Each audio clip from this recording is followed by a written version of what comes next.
Good evening, everybody, and welcome to our virtual financial aid night. I'm Laurie Bell, the Next Generation Scholars Coordinator at Cambridge South Dorchester High School, and I'm here with my coworker, Morgan Cox, from both high schools in Caroline County. And Morgan, would you like to say hi? Sure. Hi, everyone. Welcome. I'm so glad that everybody is here to join us tonight and learn a little bit more about financial aid before the upcoming deadlines. Speaking of deadlines, before the presentation begins, we need you to know that the deadline for this year's FAFSA is March 1st. It is a hard deadline.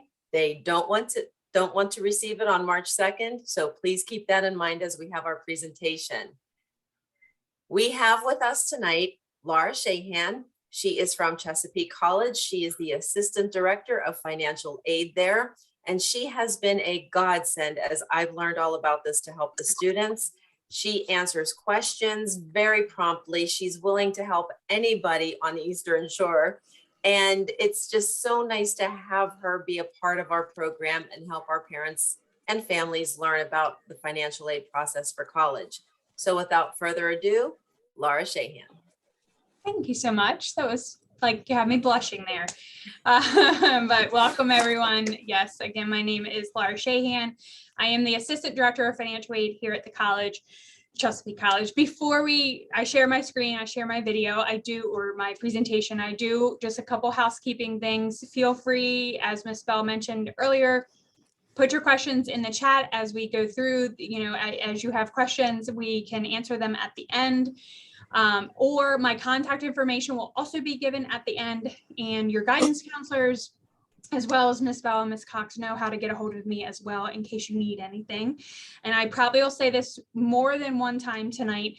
I am here to help you no matter if you are going to be attending Chesapeake or not. This presentation is not about financial aid for Chesapeake College students.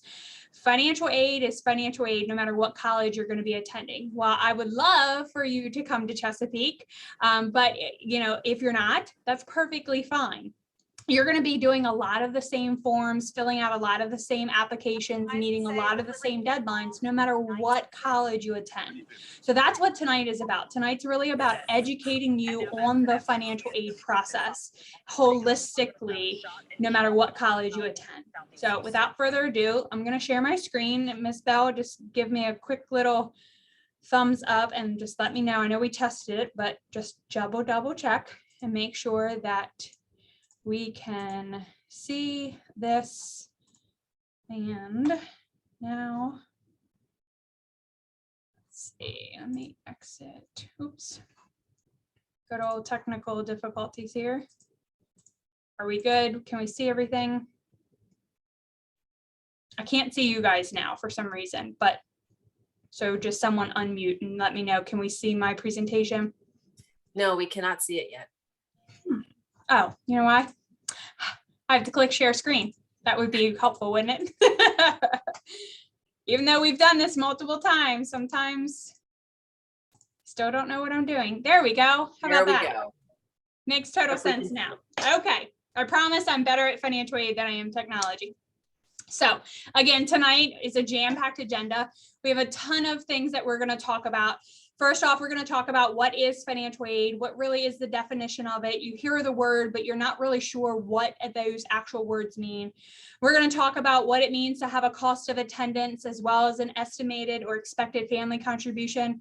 I'm going to teach you all about the different acronyms that you hear in the financial aid world, such as COA and EFC. So that way you're having those educated conversations with your financial aid offices, and you know the lingo we're talking and we understand what you're asking us. We're going to talk about what it means to have financial need and why that's important to know whether you have financial need at the different colleges you're going to be attending, the different types of financial aid that are available for students to apply for and where it all comes from and how do you apply for it. And then we're going to kind of flip the script towards the end, and we're going to talk about the FAFSA. We are not completing the application tonight. You are going to do that on your own, but we are going to talk about where you fill it out, why you're filling it out. And I'm also going to give you some tips and tricks to help you fill out that FAFSA successfully.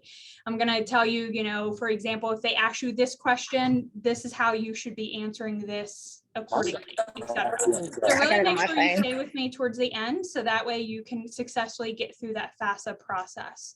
So let's get started with, what is the definition of financial aid? What's it really mean when you hear the words financial aid? Financial aid is anything that helps the student pay for their higher education.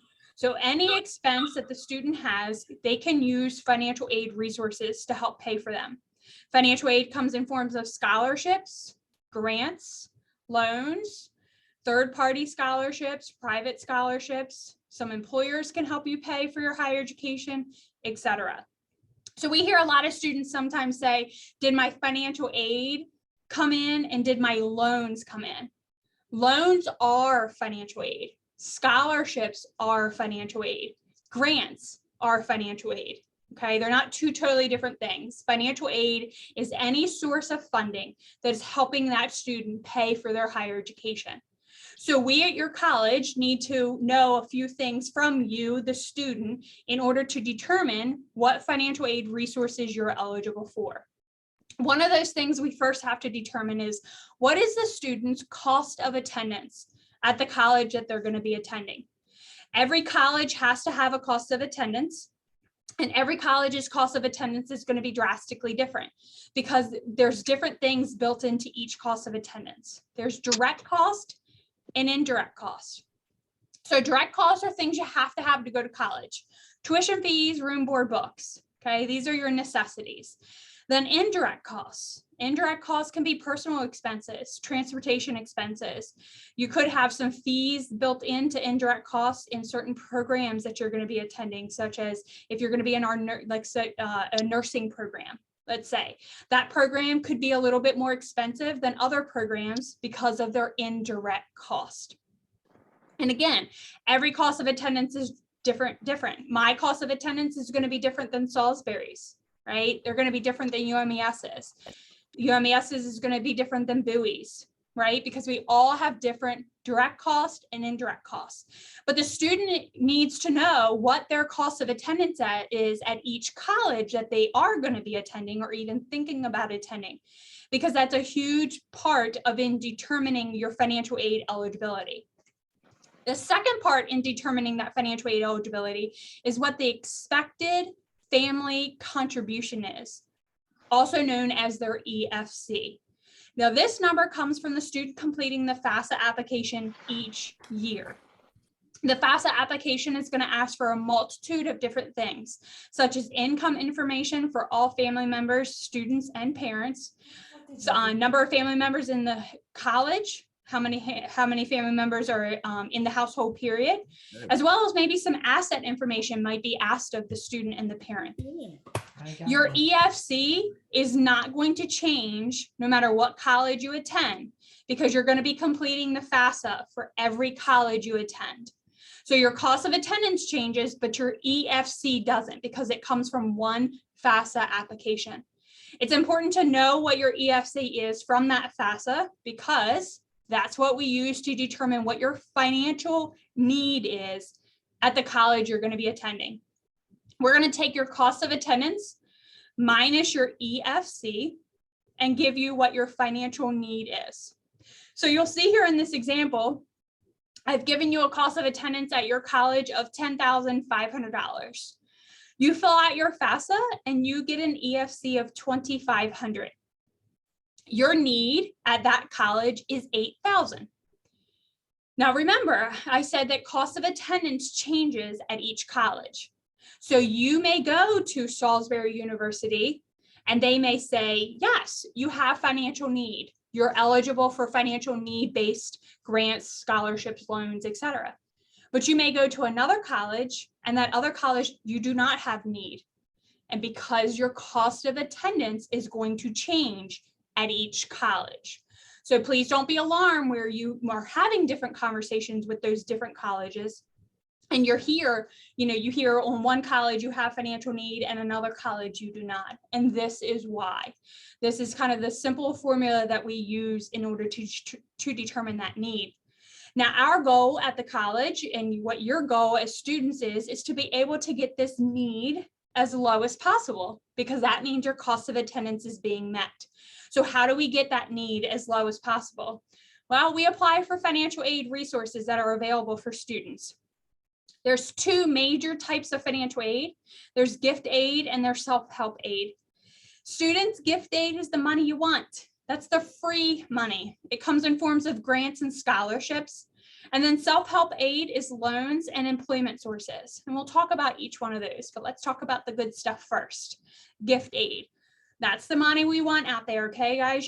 But you have to apply for it. So grants, a source of funding that does not have to be paid back.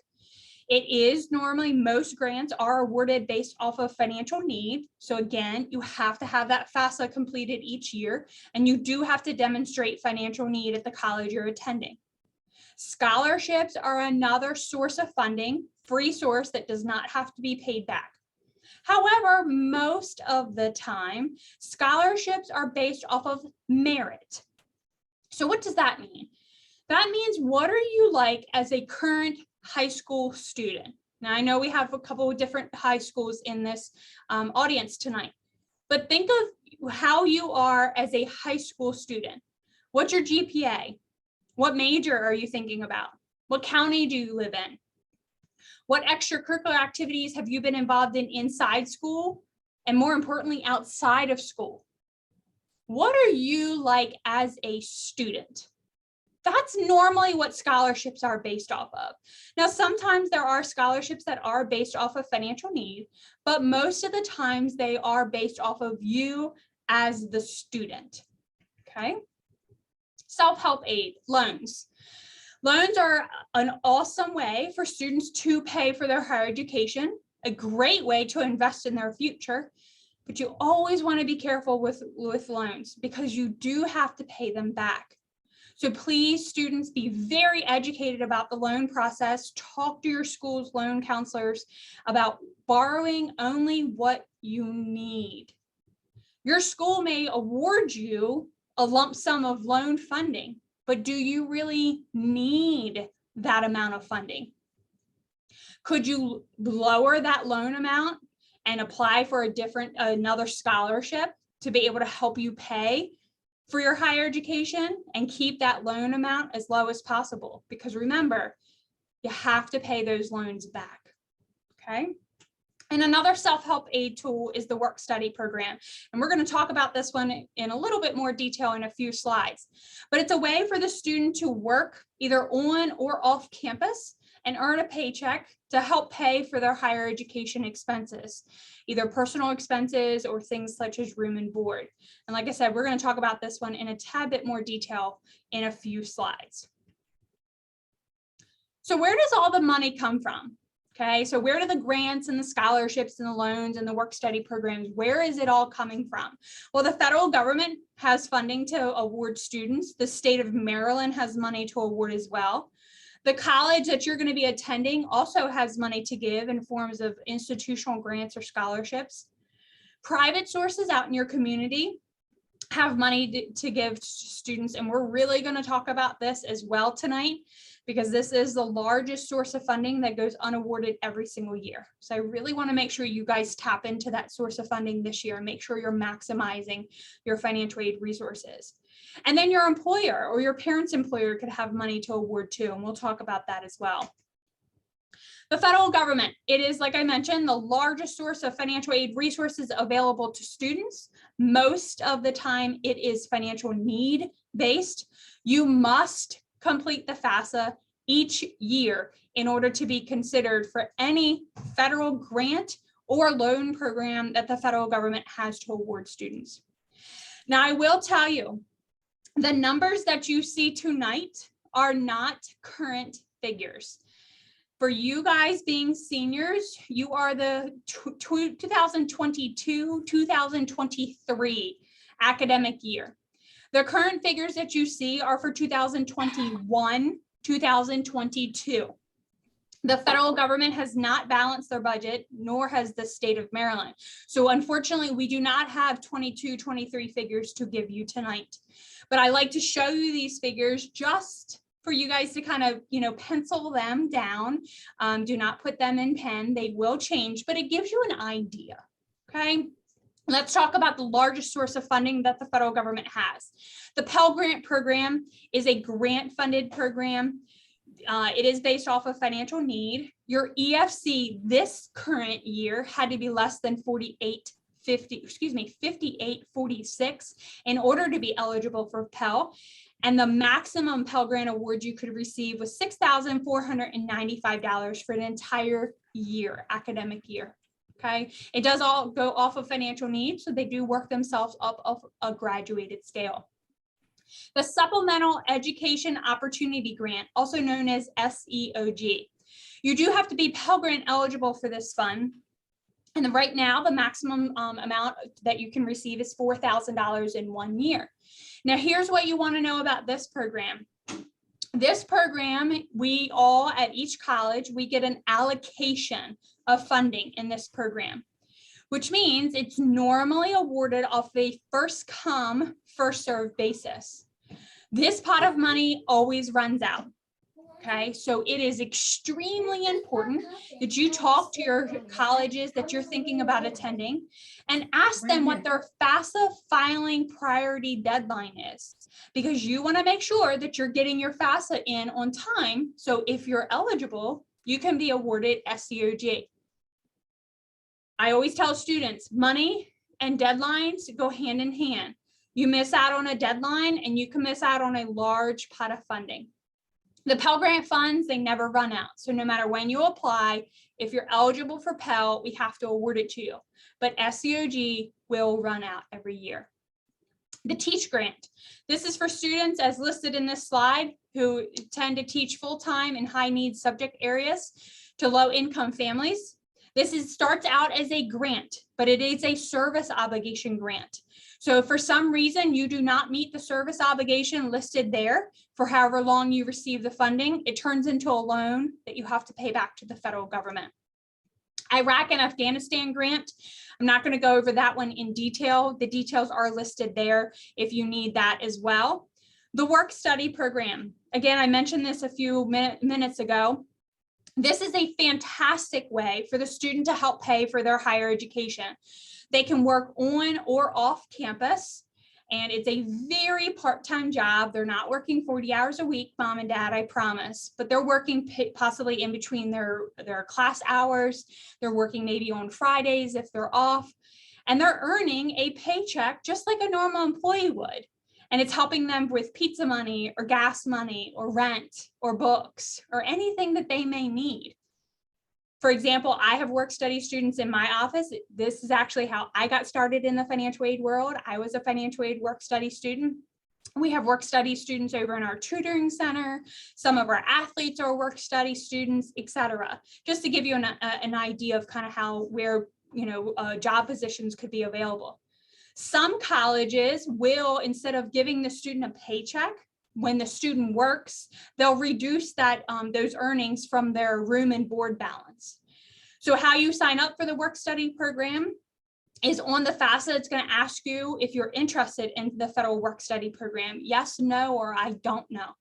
I highly suggest that everyone says yes to it, because most of the time, this is also awarded off of a first come, first served basis. So the schools are going to award everybody who says yes first. And then normally they have a wait list. I always have students come to us halfway through the semester and say, I'm broke. Mom and dad won't send me any more money. So can I sign up for work study? I normally either have a wait list or I have no money left. But because I've awarded to everybody who said yes first. So again, I'd rather you want it and need it because you said yes to it than need it later on and maybe it's not available to you. Fantastic way for your student to start working and get some experience and also earn a paycheck. And then the two loan programs that the federal government has to award students. The federal direct loan program, it is based off of the student. Right now, it's a fixed rate at 3.73%. Again, these are current 2021, 2022 figures. You guys are 22, 23. And then the Parent Plus loan. Parents, this is on you. It is based off of your credit, but you can take out a loan on behalf of your student. Fixed rate right now at 6.28%. Now, I've gone over a very high level overview of the federal grant and loan programs that the Department of Education has to award students.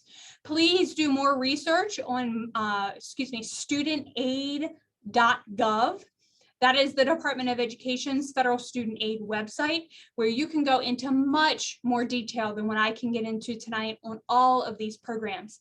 And then when the federal government does balance their budget, the 2022-2023 figures will be posted out there on the website as well. And again, that website is studentaid.gov. All right, now let's talk about the state of Maryland. So this is normally where, when I'm with you face to face, I kind of grab a student out of the audience and they kind of become my best friend because we talk about what college they're going to be going to. So because I don't have you guys face to face tonight, we're just going to kind of talk general. So any student that is in the audience tonight that's thinking, you know what, I really want to get out of the state of Maryland. I'm sick of Dorchester County or Caroline County or Queen Anne's County or wherever you're from. I am going so far away and I'm never coming home. That's great. But you are not going to be eligible for any Maryland state scholarships because you're not going to be attending a Maryland state school. So if you're just even remotely maybe thinking about staying in the state of Maryland, it pays to stay in the state of Maryland because there are a ton of scholarship funding available to you for attending a school in Maryland.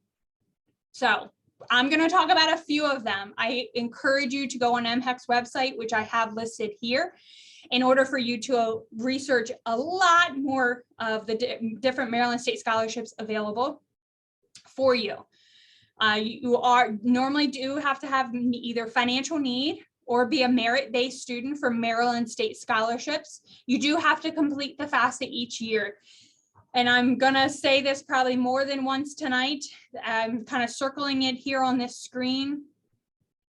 It is extremely important that if you are even remotely considering a college in Maryland, you must complete the FAFSA application each year before March 1st in order to be considered for any Maryland state scholarship. If you complete it after March 1st, you will not be considered for any Maryland state scholarships. You will only be considered for federal aid or anything else available. So again, money and deadlines go hand in hand. You miss this March 1st deadline and you miss out on a huge opportunity for funding to help you pay for your higher education. And March 1st is what we call a hard deadline. So even if that deadline falls on a Saturday or Sunday, it doesn't matter. The FAFSA has to be submitted by March 1st. I'm going to talk about a few of the programs available. There again are a lot more detail on MHEC's website. The biggest program that MHEC, Maryland Higher Education Center, has to award students is the Educational Assistance Grant. Right now, it's up to $3,000 a year. You do have to demonstrate need. So they're going to look at the information that you provide on the FAFSA. You do have to be a full-time degree-seeking student at either a 2- or 4-year college in the state of Maryland. Another large source of funding that the Maryland Higher Education Center has to award students is the Guaranteed Access Grant. Now, this one is unique because it is both need and merit-based. So you have to apply as soon as you graduate from high school. So you guys as a high school seniors, you can apply for guaranteed access right now. You do have to have financial need based off of the information on the FAFSA. And you do have to have at least a 2.5 GPA at the end of your first semester of your senior year in high school in order to be eligible for guaranteed access. You have to complete a college prep program in high school. You do have to have a high school diploma. Students with a GED are not eligible. And you do have to be a full-time degree-seeking student at either a 2- or 4-year college in the state of Maryland. The 2+2 transfer scholarship. So for those of you that are thinking, I'm not sure if I'm ready for a 4-year college. I'm not financially ready. I'm not physically ready. I'm not mentally ready, whatever it is. I was that girl. I came right from high school to Chesapeake and then transferred out. The 2+2 transfer scholarship is for you. So what happens is you come here to Chesapeake first, you earn your associate's degree with us, you have at least a 2.5 in that associate's degree, you fill out your FAFSA by March 1st, you kind of get the point here of that March 1st deadline. Then once you transfer to your 4-year college, as long as you meet the eligibility requirements listed there, that's where you're awarded the 2+2 transfer scholarship. So it's for your 4-year college, but you're coming to your community college first to kind of get ready for it, if that makes sense. Depending on your major will depend on your award amount.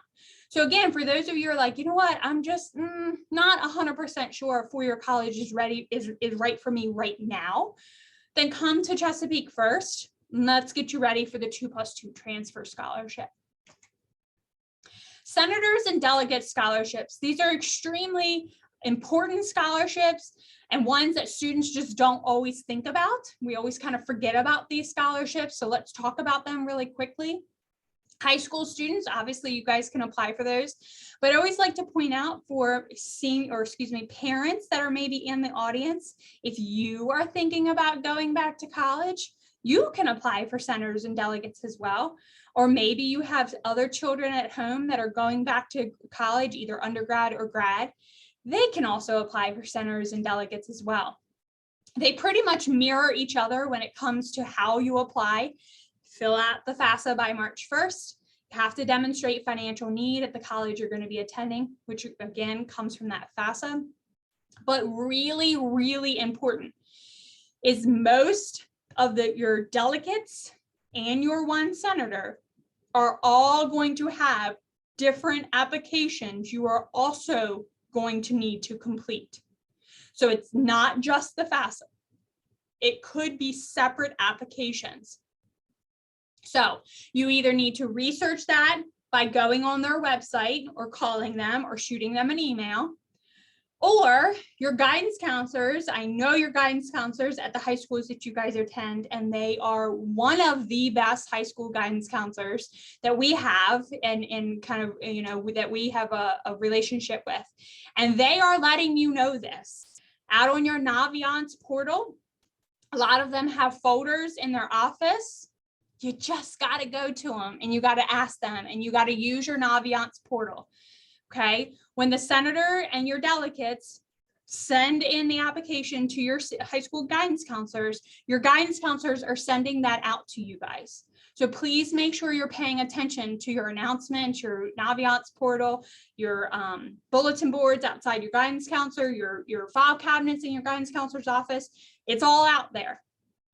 And it's extremely important for you to know. We have one senator, but you could have multiple delegates in your area. Apply to all of them. Okay, you are eligible to apply. If you have 3 delegates in your area, you are eligible to apply to all 3 delegates. Okay, every little bit adds up. So apply, apply, apply. Unique major. So maybe you are thinking about going to an out-of-state college because no college in the state of Maryland offers your major. Okay, so maybe there is a certain program that you are really interested in that, let's say, a college in Iowa offers. Great.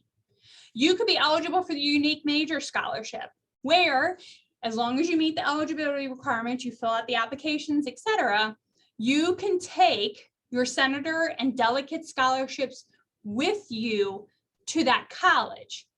You cannot take any of your other Maryland state funding, but your senator and delegates, if they approve, if you again meet the eligibility requirements, etc., you could take that money with you to the out-of-state college.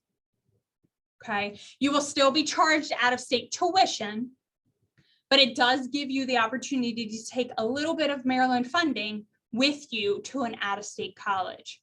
Check out MHEC's website for all of the details, all of the colleges that participate, all of the senators and delegates that participate in the unique major program. The Promise Scholarship, Maryland Community College Promise Scholarship. This scholarship, I know many of you have heard about. You might not have heard about it as a Promise Scholarship. You probably have heard about it of Governor Hogan says that community colleges are free. That is also known as the Promise Scholarship. And just to let you know, community colleges in the state of Maryland are not free.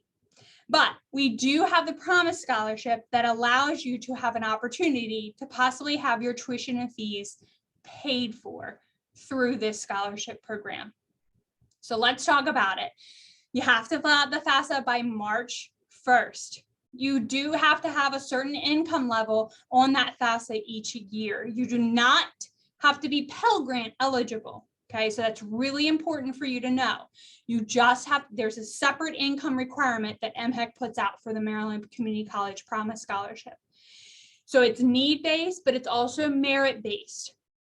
You have to have a 2.3 at the end of your first semester of your senior year, or at the end of your senior year. You do have to be a full-time student at your local community college. And when they mean local, they mean the community college that services your county. So that means Chesapeake. So if you are thinking about going to Warwick or maybe Anne Arundel or another community college in Maryland, you will not be eligible for the Promise Scholarship. And Promise, this is also really important to know, it is a last dollar award. So that means you have to be considered for all federal grant funding first, all Maryland State scholarship funding first, and then if you have any additional tuition and fee expenses, that's where Promise will pick up. So let me give you a kind of simple little math example of that. Let's say you come to Chesapeake, and I'm just using numbers, whole numbers for easy math. Let's say you come to Chesapeake in fall of 2022, and your bill is $2,000. You got a Pell Grant of, let's say, $1,000, and you got an educational assistance award, which I just talked about earlier, of, let's just say, $500. So that's $1,500. Remember, I said your bill was $2,000. So you have an out-of-pocket expense right now of tuition and fees of $500. You could be awarded, as long as you meet the other eligibility requirements, you could be awarded a Promise Scholarship for that $500. You are still responsible for your books. Promise does not pay books, okay? So again, community colleges are not free. We do have to charge you, but there is an opportunity for you to have your tuition and fee balance possibly paid for with the Community College Promise Scholarship. Please check out all of the details on MHEC's website, and you're more than welcome, again, to contact me after this presentation for any questions that you have. I'm not getting into any of these tonight, just for time purposes, but please know that there are career-based, depending on what you are possibly in, if you're in any fire or ambulance or rescue squad currently, or if you're thinking about going into a program, what we call workforce shortage, so think nursing, teaching, childcare, etc. There could be programs available for you. Check out MHEC's website for more information on those. Unique major. So if the Convoy Scholarship, also you want to definitely check that out. Veterans of Afghanistan and Iraq. And then if you identify as a foster care student, unaccompanied homeless youth student, or a student with disabilities, there could be a tuition waiver available for you as well. So please check those out on MHEC's website. And then academic common market. So earlier I mentioned that if you are thinking about going to an out-of-state college because no school in the state of Maryland offers your major. So let's use, in this example, let's just say there's a school in Georgia that you're interested in going because it has the major that no one else offers in the state of Maryland. Academic Common Market is an opportunity for you to get in-state tuition at that out-of-state college. Now, you will not take any of your Maryland state scholarships with you, but you could be charged in-state tuition. So this is almost like a tuition reduction program instead of a scholarship program. Not all colleges participate. Not all programs are approved. Please know that there's deadlines and additional applications out on MHEC's website that you are going to have to check out and research that. But again, there could be an opportunity for you to lower that out-of-state tuition cost because of the program that you are interested in pursuing. The near completer grant, I'm not getting into this one tonight in too much terrible detail as well, but because this presentation is being recorded, you can go back and take a look at it, or again on MHEC's website for more information. But seniors, this program's not for you, but I like to always put this in here because again, I know I have parents that are always in the audience, and maybe parents you identify as a near completer, or maybe you have other children at home that are near completers. There is a grant program now available through MHEC for those near completers, those students that have at least 45 credits at a community college or 90 credits at a 4-year. We want you to complete. You're almost there, and we want you to finish strong. So there is a program, grant program available for you. So please check out MHEC's website. So I've talked a lot about the federal programs and the Maryland State Scholarship programs, but I haven't really talked about the numbers and kind of what it could look like if you're being awarded all your federal aid and your state scholarship aid. What's your out-of-pocket expense at potentially at a certain college? So I've listed the top 2 4-year colleges that we hear a lot of our students either want to go to right out of high school or maybe want to transfer to when they finish here with us. And then I've listed us here. Now, again, please keep in mind, these are 21, 22 figures. These figures possibly could change for 22, 23. Right now, Towson room and board, tuition fees, room and board is almost $24,000 for 1 year. Salisbury's a little over 22, and I'm a little over 4,800. Books, yes, students, you have to buy books in college. It's just one of those things. Right now, about $1,000 to $1,500 for 1 year. Now, remember, I talked about cost of attendance earlier. Direct costs, tuition fees, room, board, books. That's kind of listed there in these first 2 fields for you. I did not list indirect costs because again, they drastically change as well. But this gives you a rough idea. Let's say you fill out your FAFSA and you get an EFC of 1501. I've kind of circled it down here for you. So you fill out the FAFSA and the Department of Education says, okay, your estimated family contribution, also known as EFC, is 1501. Here's what your financial aid package could look like based off of that figure. You get a Pell Grant at each college of $4,900. You got your FAFSA in on time. So we had some SCOG to be able to award you. Remember that funding always runs out, but you got it in, met their deadline. So we were able to give you some of that. You're attending a schools in Maryland and you did your FAFSA by March 1st. So let's just say you got a Maryland State Scholarship. We awarded you that. And let's just say you applied for the local Lions Club Scholarship. That's also known as a private scholarship. You were awarded $500 for them. You took out a loan at Towson and Salisbury of $3,500. Chesapeake College does not participate in the federal student loan program. We're keeping you out of debt before you go off to that 4-year college. You're welcome. You have an out-of-pocket expense with all of this money of over $12,000 for 1 year at Towson. Salisbury, a little over 11, and I'm in the negative. And just a heads up, students, being in the negative on this side is a really good thing. So that means you've been awarded more money than what your cost of attendance is. So I'm giving you money back. So this is where I get to plug Chesapeake just a little bit. So students, think about this. Your first 2 years at Towson and at Salisbury, you're gonna be taking a lot of the same classes that you take here at Chesapeake. Englishes, maths, communications, sciences, histories, all those what we call general education classes. You're going to be taking them for an out-of-pocket expense of $12,000. Or you could come to Chesapeake and maybe I can give you money to take your history class. Then go off to Towson, then go off to Bowie, then go off to Salisbury, wherever you're thinking. So that's all I'm going to say. Again, this is not about Chesapeake College. Well, I'm helping you go to Towson. So if you want to go to Towson, I want you to go to Towson. I truly, truly do. You want to go to UMES?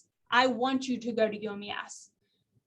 But think about the question of how can your pocket afford the out-of-pocket expense? I don't want you going to Towson for $12,000 for a year. So let's get that out-of-pocket expense lower. And how do we do that? We fill that with more financial aid resources, okay? Because again, this chart is only talking about federal, state, a tiny bit of private scholarships. There are a ton more there's a ton more funding available for you.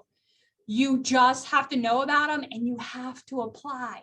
Okay, so let's talk about one of the sources of funding that I did not list in there is your college, Towson, Salisbury, me, UMES, Bowie, wherever you're thinking. They have money to award, but you have to apply for it. It comes in forms of institutional scholarships. Most of the time they're merit-based. There could be some that are need-based. Check with your admissions office at the college you're going to be attending, as well as the financial aid office. Yes, the financial aid office, we're the popular office on campus. We're the money people, right? But there's other sources of funding available on your campus to you. You just have to check around. A lot of your four-year colleges have extremely early deadlines. So if you have not already, today, tonight, tomorrow morning at 8 a.m., that's your homework. You have to start researching. You have to start checking. Call your financial aid office, call your admissions office, email them, get on their website, whatever you have to do. Every college is going to be different. Every application process is going to be different. But again, that's a source of funding, free source of funding available to you to help keep that out-of-pocket expense low. Now, I talked about this earlier, and I'm kind of really going to dive in on this a little bit. Private sources, such as your civic organizations out in your community, are an incredible source of funding that goes unawarded every single year because students, you're not applying for them. So think about all of the civic organizations in your community that maybe you, the student, your parents, your grandparents, your aunts or uncles are involved in. Lions clubs, Rotaries, churches, 4-H, FFA, sports boosters. I can't even name them all, but you know what you guys are involved in. You guys are busy. We're all busy. We're all involved in something. They have money to give, but your church isn't going to come up to you and say, hey, I heard you're going to Towson. Here's some money for you. You have to go to them. You have to apply. You have to do the legwork. And your guidance counselors make it extremely easy for you as well, because your churches, your Lions clubs, your Rotaries, your 4-H's, etc., they're all contacting your guidance counselor right now. Right now, they're contacting them to say, hey, my scholarship application's out. Please get it out to your seniors. Their guidance counselors are getting it out to you guys. Naviance, bulletin boards, newsletters, text messages, whatever the source, however they're getting it out. But you have to be responsible for knowing that, and you have to apply. So many civic organizations contact me, especially if students are coming here, and say, no one applied for my money. And they contact your guidance counselors and say, no one's done my application. That is never a good thing. Do the application. I'd like to tell a lot of my students, I work with a lot of high school students, and I like to tell my students, Snapchat doesn't give you scholarships. You have to put your phone down. And you have to take 5, 10, 30 minutes out of your Snapchats and do a scholarship application. It is free money that is helping you pay for your higher education. Okay? Be involved in your civic organizations. Be involved in your community so that you can take advantage of every opportunity of that scholarship funding. Okay, so please start doing the research out in your civic organizations if you haven't already. So that way you can get free money. It's out there. You just have to research it. And then another source of funding that kind of hides, that students just don't even think about, is the employer that you work for, okay, or your parents work for. So I have a lot of students that work at Chick-fil-A and McDonald's. I have seen a ton of scholarship checks come through my office from Chick-fil-A and McDonald's. But McDonald's didn't say, hey, I heard you're going to go to college. Here's some money for you. You have to apply. You have to go to your employer and say, hey, I'm going to college. Do you have a scholarship opportunity for me? You have to ask the questions. And parents, think about your employers. Does your organization have tuition remission or tuition reimbursement programs to help your student pay for their higher education? These are some things that we might not just think about because we're just so busy doing the FAFSA and getting it done by March 1st and doing this and doing that. We kind of forget about this source of funds. But kind of jot that down and make a note. Students, check with your employer, even if you're part-time, it doesn't matter. There's money out there. And then parents, check with your employer and see what funding sources they have available as well. All right, so if you have questions so far, put them in the chat. And then we're gonna flip the script and we're gonna talk about the FAFSA very quickly, in order for you to be able to successfully complete this FAFSA application that I hear you've heard me talk about all night long. So again, please feel free to put questions in the chat, and my contact information will be here at the end. So if you have any questions so far, you can write those down or shoot those over to me a little bit later. So FAFSA, why are we completing the FAFSA? You've heard me all night say, do the FAFSA, do the FAFSA, do the FAFSA, but why? Why do you have to do this? And here's why.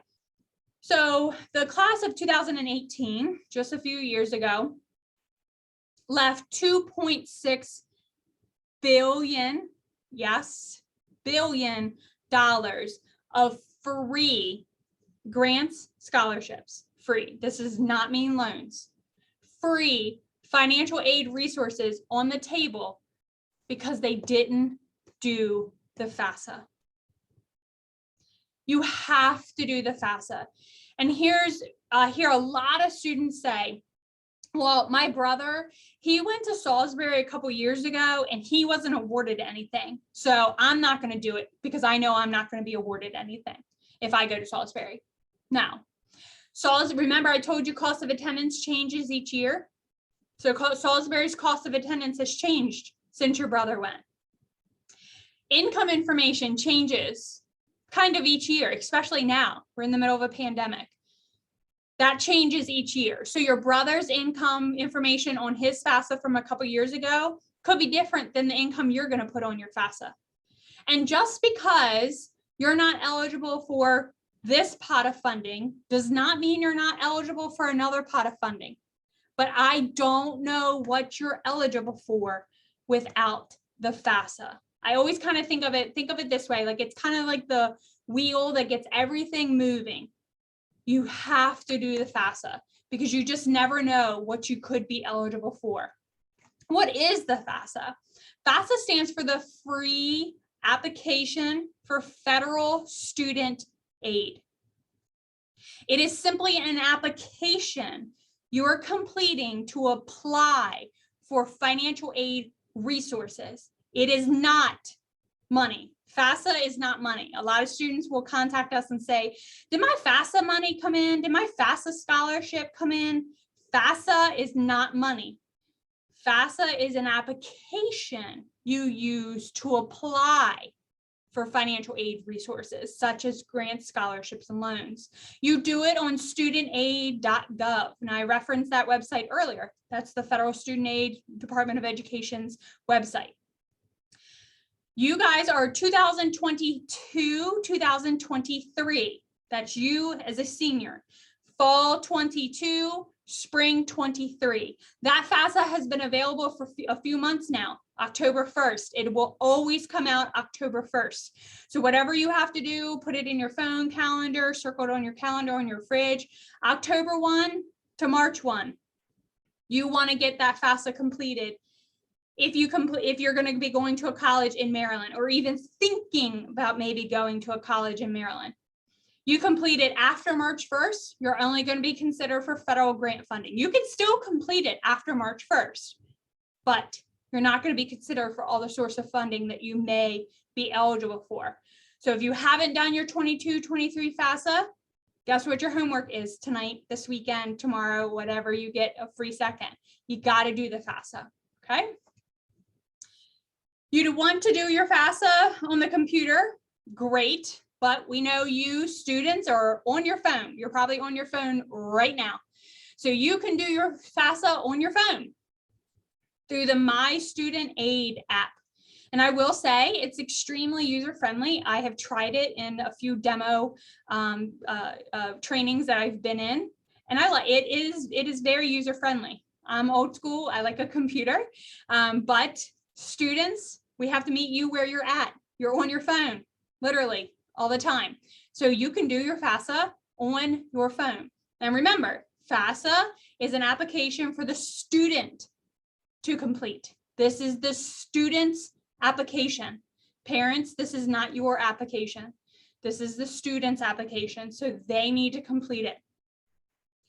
Now, if you haven't taken any notes tonight, or you really haven't paid attention to a lot of things of what I say, please really pay attention to what I'm about to say now, because this is a little bit of can be a hiccup. Let's just say that. The FAFSA application requires electronic signatures. One electronic signature from the student and one electronic signature from one parent. You have an electronic signature in the form of what's called an FAFSA ID. It consists of a username and password. It's extremely important you do your FAFSA ID username and password before you do your FAFSA application. So students, listen up. You're going to go to this website and you're going to see a username and password kind of profile. You're going to put in your name, address, social, date of birth, etc. You're going to create your own username and password. You're going to write it down. You're going to write it down. You're going to put it in your phone. You're going to put it somewhere where you are going to be able to find it again.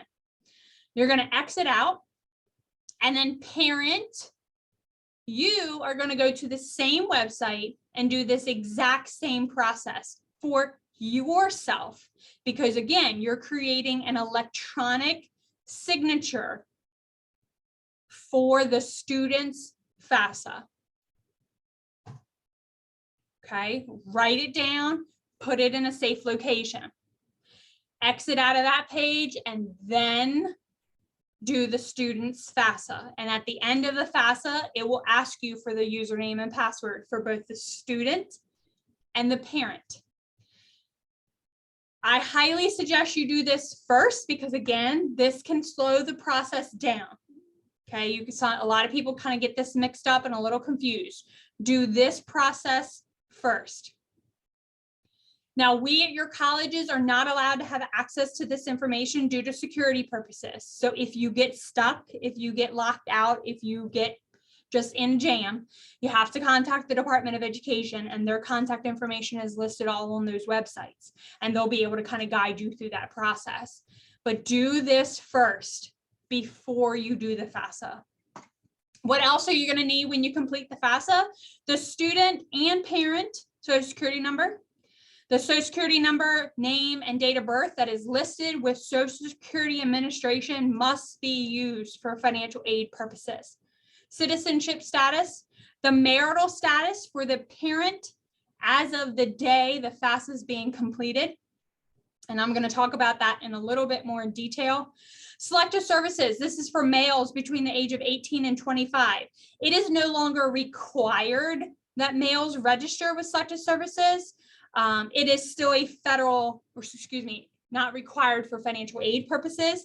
It is still a federal law that all males must register with selective services, which is the draft, but it is no longer required for financial aid purposes. And then level of parent school completion. We want to know this for the student's biological parents, because we want to be able to determine first generation college students in case we have funding available for those students. Every college, some colleges do, some colleges don't. And so we can query our system how you answer that question on your FAFSA. So I talked about income information that's needed for the FAFSA. The 2022-2023 FAFSA is going to use 2020 income information. 2020. So like 2 years ago. Okay, income information. If you're thinking, oh man, I don't know where my tax return is. I do know where it is, but I can't. I don't know the numbers. I don't know what line item to look at. I don't understand my tax return. That's fine. They're complicated. We get it. There is an IRS data retrieval tool built into the FAFSA that allows the student and or parent, whoever, you know, if the student filed a 2020 tax return, they can do it. And then the parent, it allows you, when you get to the income questions, you can go out to the IRS website, grab your account that you have with the IRS, and it will pull over the income questions required for the FAFSA. We extremely, at your college, we're going to extremely highly, very pretty please encourage you to do this, because one, it helps you speed up the process of completing the FAFSA. Two, it helps you reduce the errors that you're making on these type of questions on the FAFSA. And three, it helps us at your school be able to determine what your eligibility is faster and easier, because we're not having to collect documents from you to fix the errors, etc. You don't have to do it, but we highly encourage you to do it. And it does not pull over all of your tax information. Okay, and it is extremely safe and secure. It's only going to pull over the figures that we need for financial aid purposes only.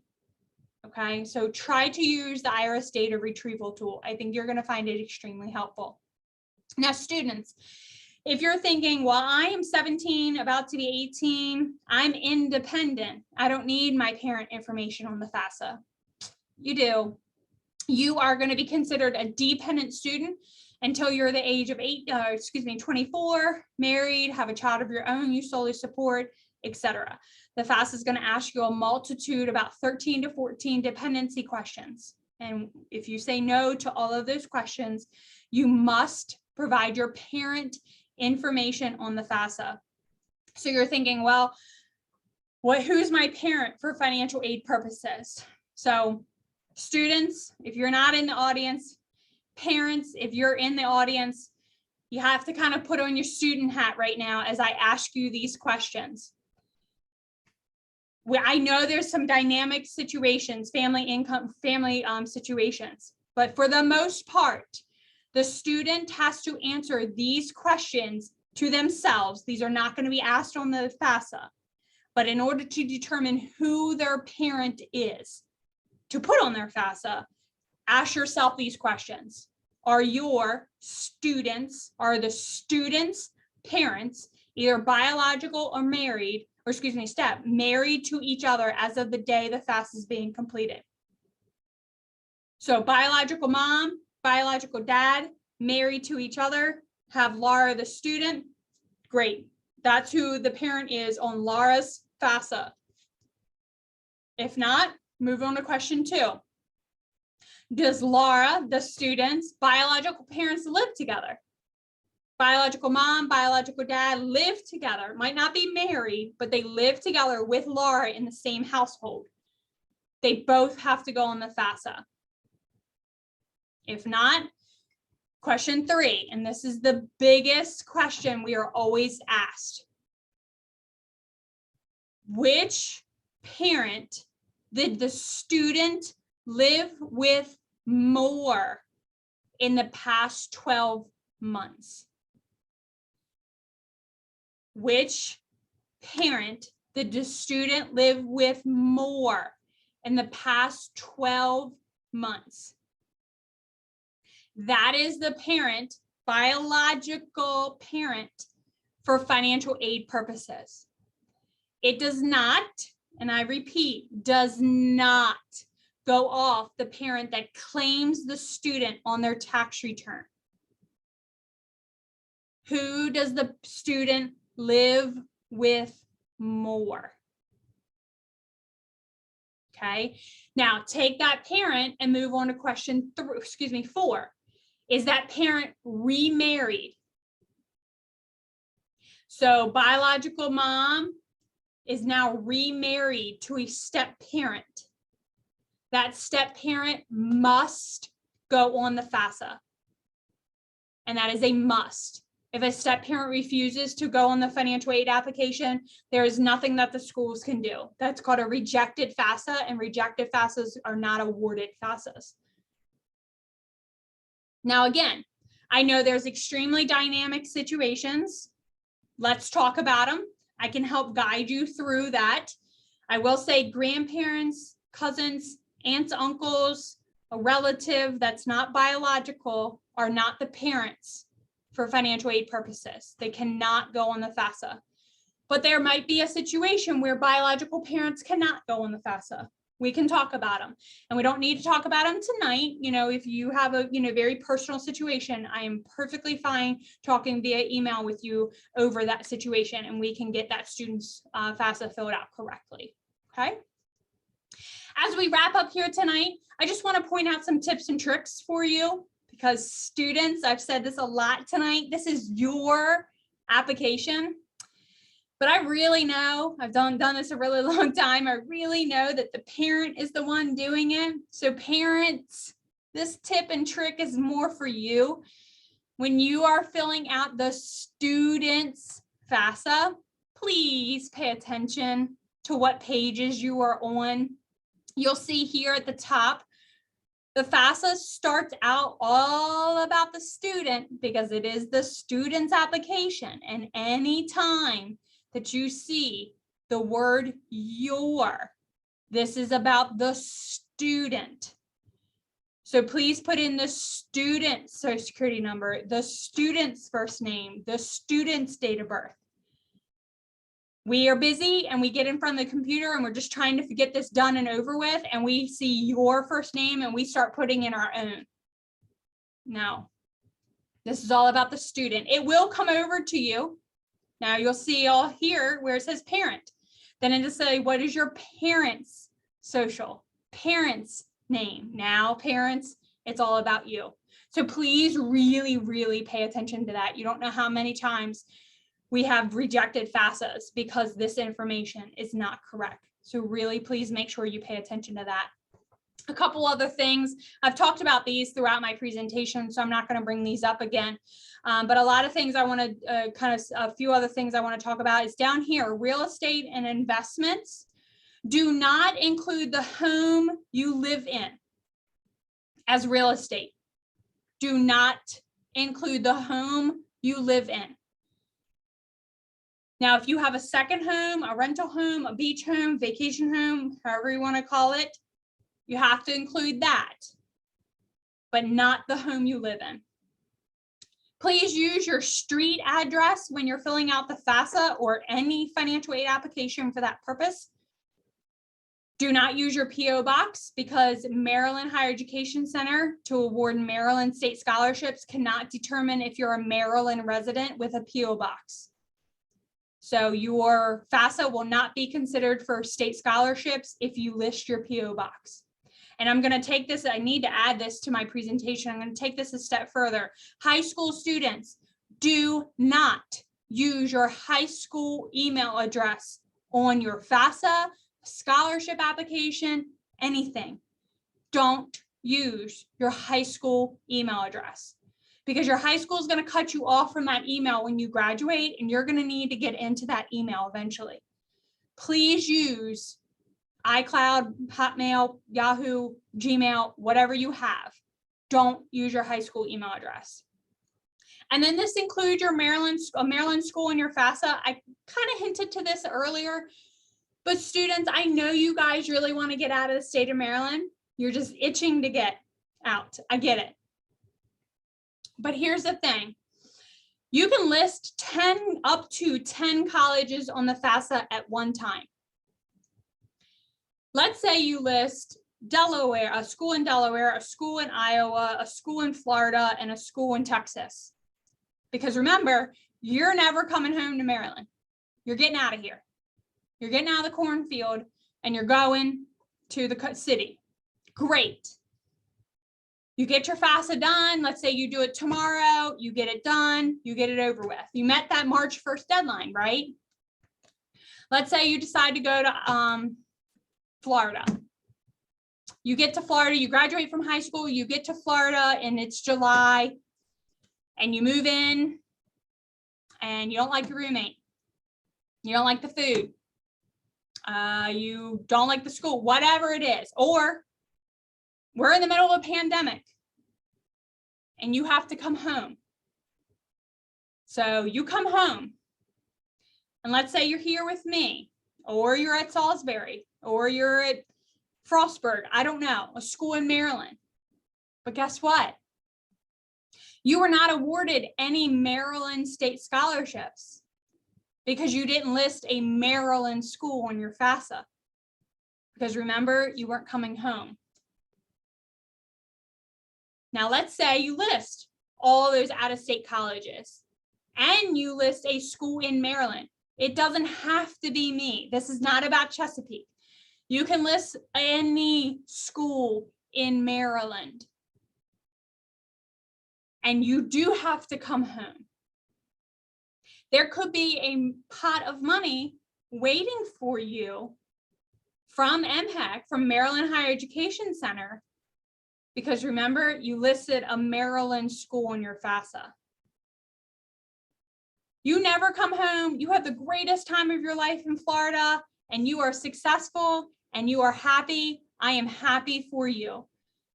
But we see more than not, something happens where you do have to come home. And I would hate for you to miss out on Maryland state scholarships just because you didn't think you were coming home. So you do with that what you want. Again, this is not about Chesapeake. This is just us kind of helping you out just in case. But just you kind of use that as, you know, a little bit of advice. So what happens after you fill out the FAFSA, you're going to get what's called a student aid report. They're going to email it to you. All it is a copy of your FAFSA. It's just in a pretty PDF format for you to read. Take a look at it. If you think you made a major error, or you forgot to add a school, or your income is not correct, you listed your address wrong, whatever it is, you can go back into your FAFSA at studentaid.gov and make any correction necessary. Everything looks good. There's nothing you need to do. Your colleges are going to reach out to you, but please give us some time. We're not quite ready for 22-23 yet. We're still trying to get through 21-22. So you'll hear from us, but again, give us a little bit of time. You may hear from us and say, hey, we may need some additional documents from you. I'm not getting into these tonight. This is just a heads up. This does not mean that you have done anything wrong. It simply means that we have to verify everything that you put on the FAFSA is correct. Want to help avoid us having to collect these documents? If you do the IRS data retrieval, you probably won't have to turn in anything, or maybe only a few things. But again, if we do reach out to you, please make sure you get these documents to us as soon as possible so we can get you awarded. Now, remember, I talked about special circumstances. I talked about using 2020 income. Maybe a lot's changed. Maybe your parent lost their job. Maybe there was a death in the family. Maybe there was a large medical expense. Maybe a company closed, a pandemic, whatever. And your income, the 2020 income, is drastically different than what you're living right now. That's what we consider a special circumstance. And what you have to do is you still have to fill out the FAFSA exactly how it's asking with that 2020 income. Okay, submit it. And then when your school reaches out to you, you need to let them know, hey, I have a special circumstance. My mom lost her job. My, dad got sick, whatever it was, and our income's not the same. Every school treats special circumstances differently. So I may look at your FAFSA based off of your special circumstance, and another college may not, or vice versa. So you have to contact each individual college that you listed on the FAFSA about your special circumstance, so we can take a look and see how we can help you. And as I wrap up tonight, I did say in the very beginning, we are here to help you. We are here to help you. You do not have to be attending Chesapeake in order for us to help you. If you have started your FAFSA and you're like, oh my gosh, I don't understand this question, I need help, we are here to help. Please shoot us an email at finaid@chesapeake.edu, and we can either, one, guide you through email if it's just a certain specific question that you are just kind of stuck on, or if you're in the FAFSA and you're just really stuck and it's just not going well for you, but you have attempted it, you have tried it, we can set up a virtual FAFSA appointment with you where we kind of do this little Zoom and you share your screen with us and we kind of guide you through finishing that FAFSA. I promise it's not that bad. I think once you get into it, you're like, oh, okay, this is pretty easy, step-by-step, answer the questions as you will. But again, we are here to help us. So please feel free to shoot us an email and we will guide you through any way that we can. Again, my name is Laura Shahan. I am the assistant director here at Chesapeake. My personal email address is listed there. If you have personal situations or personal questions you want to contact me about, feel free to reach out to me at any time. However, my other staff members are awesome. I can't say that enough about them, and they can help you as well at their email addresses or finaid@chesapeake.edu. We are all here to help you and help you succeed no matter where you're going to be attending. So with that, I'm going to stop sharing my screen, and I can answer any questions that have come along the way. And again, if you have a question that you want to speak out loud, you're more than welcome to do that, or you can contact me via email at a different time. Laura, there was one question. Sure. What if a student does not live with either parent, but is being raised by a paternal aunt? Both parents are together. The child would be the first in the household to go to college. Yep. So we see that situation, more often than not. The aunt is not the parent for financial aid purposes because it's only looking at biological parents. So really the biological parent or parents, it sounds like if they're married, do need to go on the FAFSA for financial aid purposes. However, if there is a reason why that student isn't living with those biological parents due to a hostile situation or court intervention, law enforcement intervention, etc., let's talk about that a little bit more, kind of one-on-one, and I can help kind of guide you through about, can we list biological parents? If not, then what are the next steps? But yeah, make sure aunt's not going on the FAFSA at all. So that means for me to contact you privately? Is that what I was getting at? Yep, absolutely. Yeah. Yeah. And just when you could just send me kind of like a little synopsis of the situation of, why the student isn't with the biological parents. You don't have to go like 5-page in detail, but just a synopsis of kind of what the situation is, how we've gotten here. And then that way I can kind of help guide you where, what the next steps are. And that's even if the FAFSA has already been filled out, we can go back and kind of make changes. Yes, absolutely. Yep. Sure.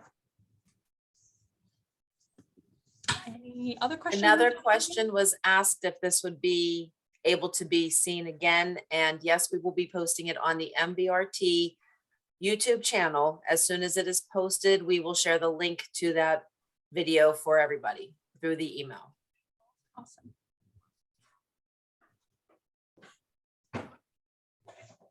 Any other questions?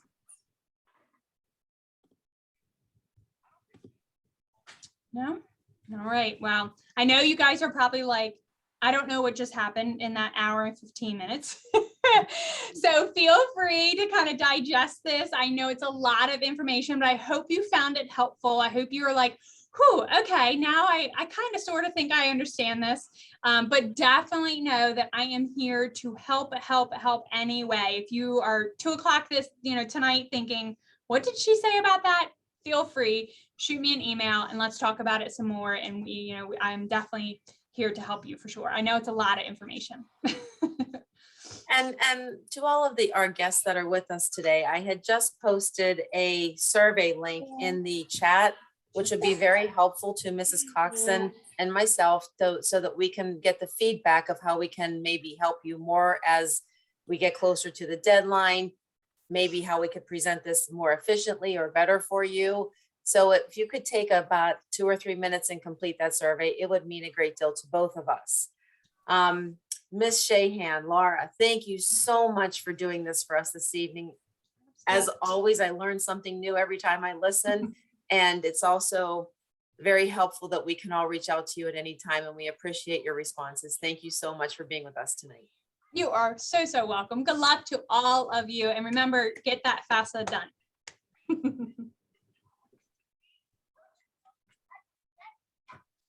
Bye, everyone. And I'm looking to try to stop the recording.